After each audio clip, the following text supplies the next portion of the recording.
like controlling my brand. And so the things that I want to be known for, or what do I want my legacy to be, things like that. I try to be more proactive versus letting everybody else kind of dictate what they feel about me. Because obviously, in today's day and age, what they feel about you is basically what you did your last game. That's kind of how things work, and that's how people are judged. And so I just try to be a little bit more proactive about shaping who I feel like I want to be known as. I remember reading some materials related to what your friend said about you.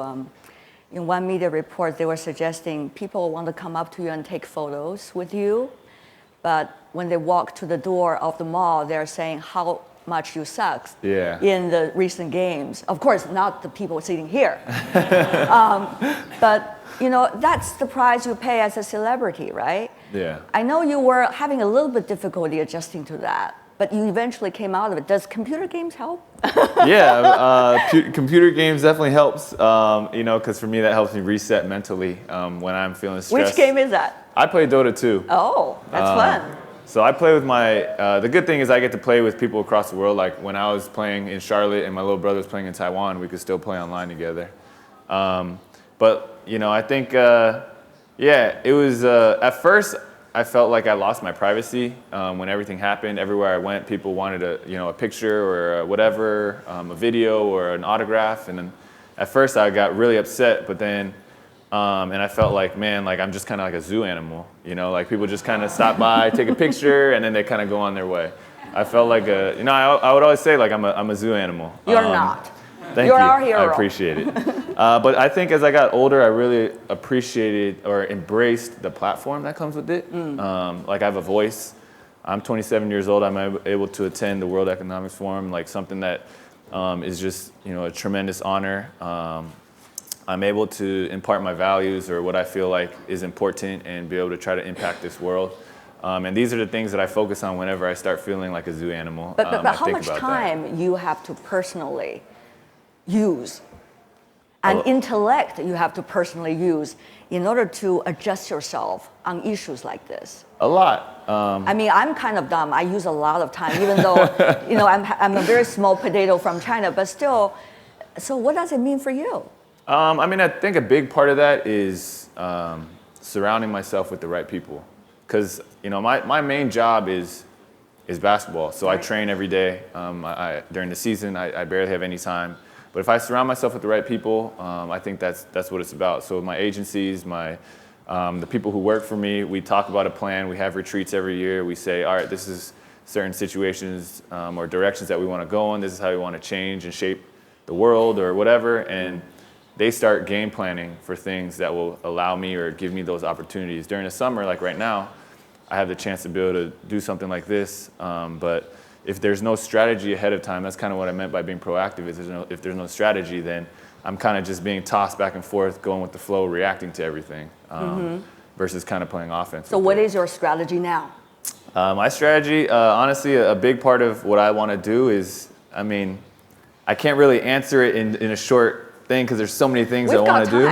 We've got time. But if I could summarize, definitely I want to bring Christ to a lot of different areas in the world that I feel like don't have that access to just understand what that's about. I think underprivileged children are something that's very near and dear to me. I grew up with a lot of teammates who their parents never drove them to games. Some of them didn't have parents. They didn't sleep well at night because there were gunshots. I would talk to them, hey, what college are you going to, or what college do you want to go to? And they kind of laughed. They're like, college? Are you kidding me? And so underprivileged children has always been something that once I saw how my teammates grew up, I felt like, hey, if I have a chance, I'm gonna do something about that. Basketball as well. I want to grow the basketball, especially here. Growing up in the U.S., we're so spoiled. We have access to the best coaching and everything. And then education. Earlier this morning, I was at a Boxfish thing. It's an ed tech app, and it's providing English to like 8,000 schools right now for free, and it integrates games into education, and it just makes it engaging for the students. And so we want to branch out and touch a lot of different areas, but I would say those are probably the top four. Talking about bring basketball to this part of the world, we've seen a lot of great players from China, but not many have been making themselves to the NBA. Earlier, we got Yao Ming. I know you were also commenting on Yao Ming when his name is in the Hall of Fame for the basketball. Very gracious of you to do that. What do you make of the level of playing for the Chinese basketball players these days? Of course, except Yao Ming, he's already there. Right. The others. Well, I think it's slowly, it's getting better. If you look at the CBA, you see a lot of American coaches, European coaches coming in. I think you see a lot of former NBA players or fringe NBA players, Stephon Marbury and Jordan Crawford, Greg Oden, Michael Beasley was here. You see a lot of big-time players, and what that does is just raises the level of basketball competition, and kids are only going to get better and better. I think we had two Chinese players get drafted, which is awesome. Obviously, I hope they make it with the second round. It's going to be difficult, but I hope they make it and stick. And my dream is when I'm old and have gray hair and everything, I want to be able to look at the NBA and just see a bunch of Asians. I want to see the Asians like we see European players in the NBA. I think that would be an awesome thing. Just a bunch of them, you mean? A bunch of them, yeah. Just a bunch of them? I mean, we can get greedy and try to take over the whole thing. Of course, today we've already got the news, Jerry, as you know. We were talking about this before coming in here. Zhou Qi, coming from Shandong, was drafted by the Houston Rocket. And of course, they got more rounds to compete in order for the most important position. But that reminds me of your story. I mean, you've been sitting on the benches for a long time before. One critical moment when there were no other players to call on, the coach made you up there in the court, and eventually the story happened. What do you make of this? Is this a coincidence, or is it hard work of years? I think it's a combination, right? I think if we all think about our own lives, you guys are all sitting here today. I mean, I think you guys would say you took advantage of the opportunities you had, but there are a lot of other things that had to happen along the way. And that's kind of how I think about Linsanity. It was a perfect storm of a lot of different things. Playing for D'Antoni and guys getting hurt, being in the biggest market. We had our two best players get hurt at that time, and everything kind of came together. And then, obviously I had to work hard and try to hone my craft. But, not to be like pessimistic, but if you're asking me what do I make of it, or what's the one thing I think of it is, honestly, I remember how fleeting that moment of success was, Tell us. I will. I remember I was just like, so I was happy, but then 2-3 weeks later, I was kind of like, man, all I'm thinking about is the next game, because if I don't play well, then there's backlash. And then after I play well, then I have to play well the next game. And after the season, it's the next season. And that's when I kind of had an epiphany moment where it was like, all right, well, if being on top of the world isn't good enough, then what is? And I think that's when I started to kind of take another step spiritually and just help to really enjoy the moment, enjoy each day. And I think now, as I go through my life, like this past season with the Hornets, that was my most enjoyable season. It wasn't my best statistical season or anything like that, but I appreciated each little moment. I appreciated the bus rides. I appreciated, some nights where it's just like, man, my body's hurting. I had to play 4 games in 5 nights, but learning to appreciate the grind of your job and to appreciate the fact that I'm competing against the best in the world, things like that. Before I was just too focused on the next thing to really appreciate what I had now. And that's probably the one thing I learned the most. And you moved, of course, from the East Coast to the West Coast. Yeah. Does that help? That definitely helps. Right. It definitely helps. I'm a California guy. Yeah, I know. In-N-Out Burger. Anybody here likes In-N-Out Burger? I'm a California guy, and so every off season I spend my time in California. Yeah. How do you relax yourself? Earlier we talked about computer games, but I heard in your 2-room apartment, I even know that. Yeah, how do you? There was a stack of shoes occupying the whole one wall. Is that true? Let me know if there was too much privacy being revealed. I do have a shoe wall. Wow. So I have a 5-year endorsement deal with Adidas, and they treat me a little bit. They spoil me. They spoil you. There's no other way to say it. They spoil me. So I literally had to call Adidas and tell them, hey, you need to stop sending shoes. I have no, I have no more room. You have to give me apartments. I've given away shoes. hundreds of pairs of Adidas shoes, but the ones I like, I keep. And I've created I basically went to IKEA, bought a bunch of little mini, shoe racks, and then I glued them all together to make a big wall.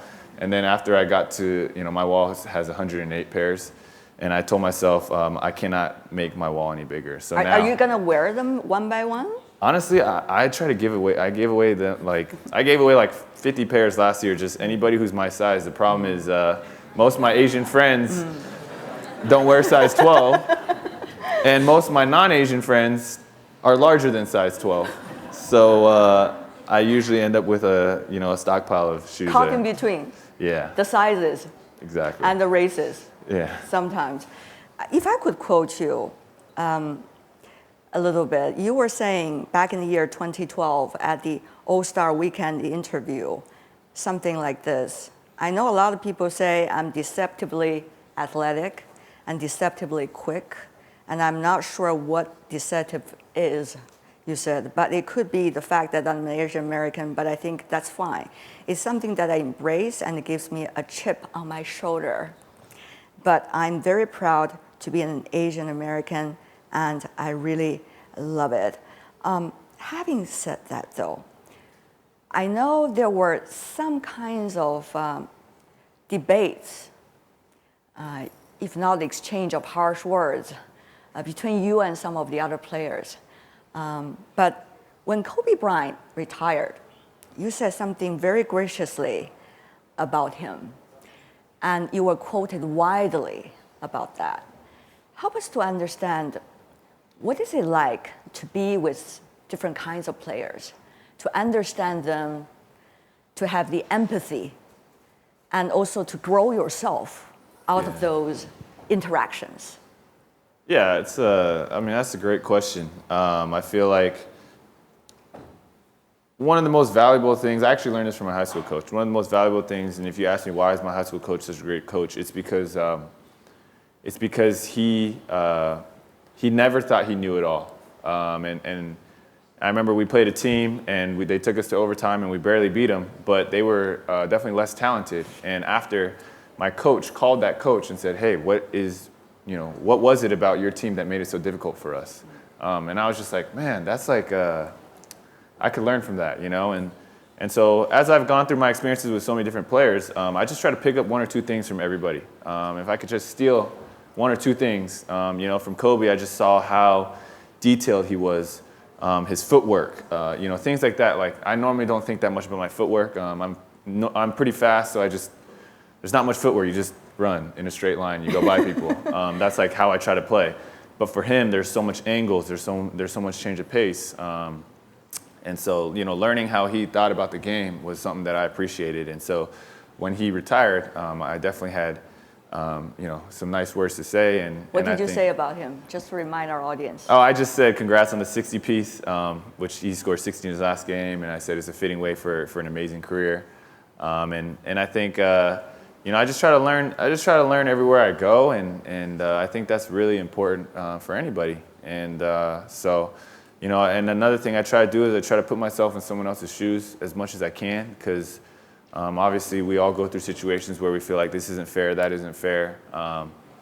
And I think it happens every day, but usually when I take the time to really talk to somebody or like explain or see where they're coming from, I often take a softer stance from my perspective. I'm like, wow, I can actually understand that. So I see a lot of other players, I see what happens to me. Sometimes I don't think things are fair. And I just kind of try to roll with the punches the best I can. But Jeremy, does humility help, really? I mean, this is a very competitive sport we're talking about, and people just go very expressive.